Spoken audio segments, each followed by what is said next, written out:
obviously manufacturing is not driving the growth. It is the service industry which is driving the growth. And Dr. Rajan also talked about how the entire world looks up to India as far as that is concerned. And obviously, service should be a smaller component than the manufacturing sector, because manufacturing sector is the backbone of any economy. I do understand that. But having said that, look at the automobile sector. The kind of record levels of automobile sales tells us that there is something in the economy which must be driving this kind of a growth. And automobiles don't come cheap, right? Look at the airline sector. The IT services, the bit of the last 2 quarters have not been that good. The kind of billion-dollar deals that they continue to get. If you look at all these scenario, it might seem very cosmetic, but it's at the same time they're also very growing. These are important sectors which are growing. Okay. Giri, actually, that's a very important point that you have brought up. But the way I look at it is this. It actually mirrors the rural distress. So it actually mirrors the inequality that is growing. It all actually mirrors the jobless growth that is happening in India. I'll tell you how. You talked about the automobile sector.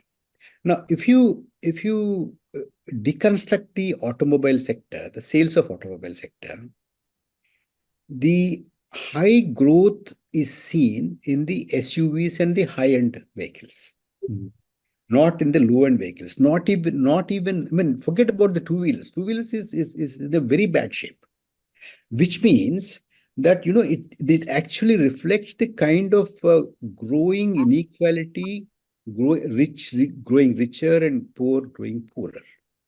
And the rural wages and the normal wages are stagnant. So this actually, and then of course, in the service sector, to the neglect of the manufacturing sector, in spite of the government, trying to cajole people and domestic captains of industry to come into the manufacturing sector has not grown. Therefore, you have so much of joblessness today. So whatever growth that you see,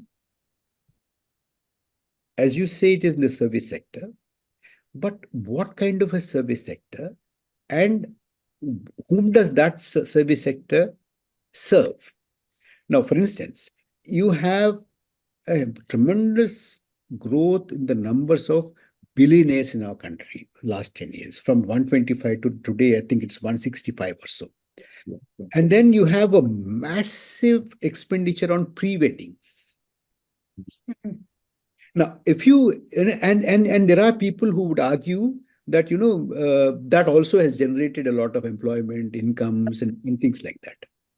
And I have come across a piece written by a very renowned economist who is almost very close to the present regime, Professor Arvind Pangaria, and who is also appointed as the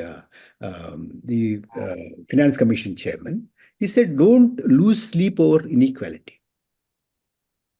And this is astounding. I'll tell you two more pearls of wisdom. One is Professor Panagaria saying that don't lose sleep over inequality. And the chief economic advisor says that, solving unemployment problem is not the duty of the government. And another apparatchik of the government says that it's mostly a poverty of ambition that is the bane of India's youth. You should dream of becoming Mark Zuckerberg. You should dream of becoming Jeff Bezos. You should dream of becoming Bill Gates. Don't see pictures of the movies of Ritvik Ghatak or Mrinal Sen. That's not the thing. This is the kind of narrative that the present government has. It has no narrative for solving unemployment, bringing prices down, giving room for the federal narrative, federalism to flourish. That is not the narrative. And for ultimately we don't bother about economy. We don't bother about any other person than the Hindu person. We don't bother about any other person than a couple of rich people. Giri, the narrative seems to be this: I will give you 5 kilos of food grains, but I will give 5 airports to my friend. Subscribe to the Federal's YouTube page for more news and updates.